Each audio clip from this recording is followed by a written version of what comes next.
பெரியவர்களே, தொழில் படைத்த கலைவாணர்களே, வருங்கால மாணவ செல்வங்களே, வாலிபர் இளம் சிங்கங்களே, எனது அருமை சகோதரர்களே, அதாவது இந்த சுவனாபுரம் நகரத்தில் மக்களை காத்து ரட்சித்து என்றென்றைக்கும் நிறுவையுடனே கொண்டு வரக்கூடிய அளவுக்கு அரக்கமாக ஐயனாருடைய திருவாலயம்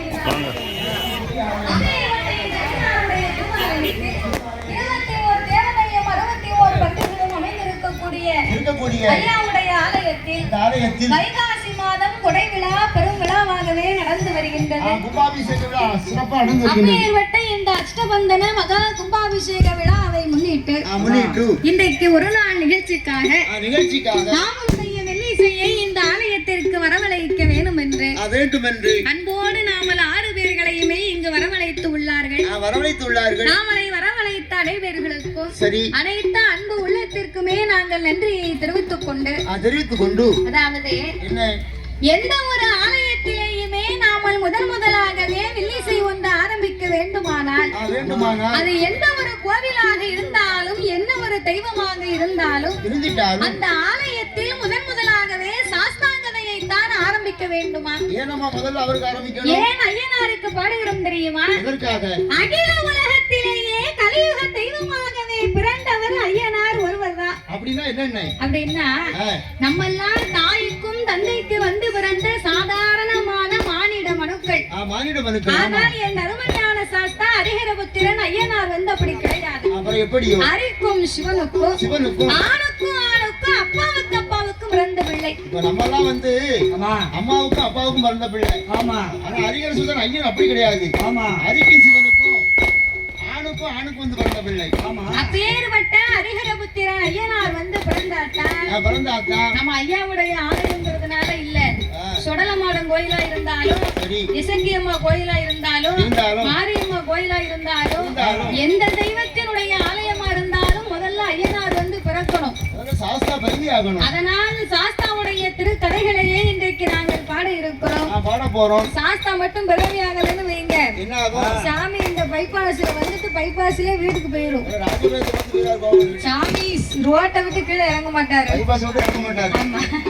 அதனால வண்டி வேற போது ஏறி போயிருவாரு.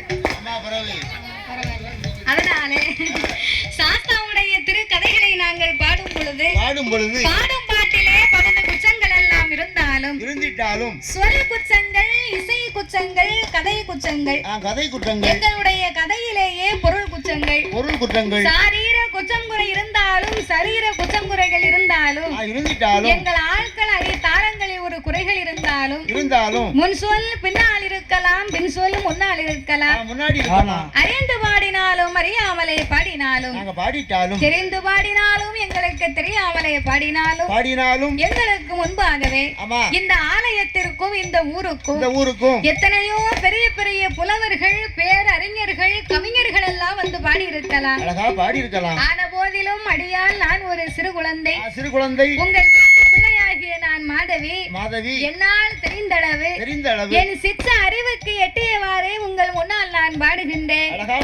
நான் எல்லாம் தெரிந்தவளும் அல்ல, அனைத்தையும் கற்றவளும் கிடையாது. எனக்கு என் குருநாதர் கற்று தந்தபடியாகவே உங்கள் முன்னால் நான் பாடுகின்றேன். உங்கள் வீட்டு பிள்ளை தவறு செய்தால் அதனை எப்படி வீட்டிற்கு அழைத்து சென்று அன்போடு ஆதரிப்பீர்களோ, அதுபோல் அல்லாமல் ஒருவேளை உங்க யாருக்காவது கோபம் வந்ததுன்னு வைங்க, இந்த குணத்துக்கார தாத்தாவை மட்டும் கூட்டிக்கிட்டு போங்க. இல்ல உனக்கு குடுக்கிறதுக்கு தான். பிறவே விரோதியா இருந்தா கூட இந்த வெடி எப்ப போட்டு முடிப்பாங்க.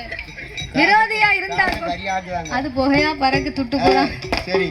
விரோதியா இருந்தா கூட வீட்டுக்கு வந்தவங்கள முதல்ல வாங்கன்னு கேட்டு அவங்க வயத்தை நிறைச்சு அதுக்கு பிறகுதான் அவங்களுக்கு எதுக்கு வந்தீங்க அப்படின்னு கோபமா இருந்தா கூட ஒரு அடி அடிக்கலாம். சாப்பாடை குடுக்கணும் முதல்ல. அதனால இவரை கூட்டிக்கிட்டு போய் நல்ல 10 இட்லி வாங்கி கொடுத்து சாப்பிட வச்சு சாயங்காலம் வீட்டுக்கு போறது